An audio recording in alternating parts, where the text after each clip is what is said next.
ஏது இந்த பக்கம்? நான் இங்க கேட்டுக்கிட்டே இருக்கேன், நீ வேற எங்கேயோ போற?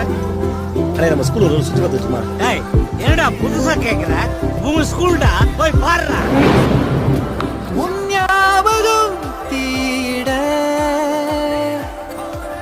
விறகாயிரம் வாங்கினே, அறியாமலே நான் அதில்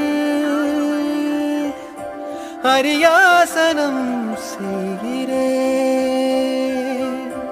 இலை உதிரும் மீண்டும் துளிரும், வெண்ணிலவும் கரையும் வளரும், உன் நினைவும் அதுபோல் மனதை குடையும். இலை உதிரும் மீண்டும் துளிரும், வெண்ணி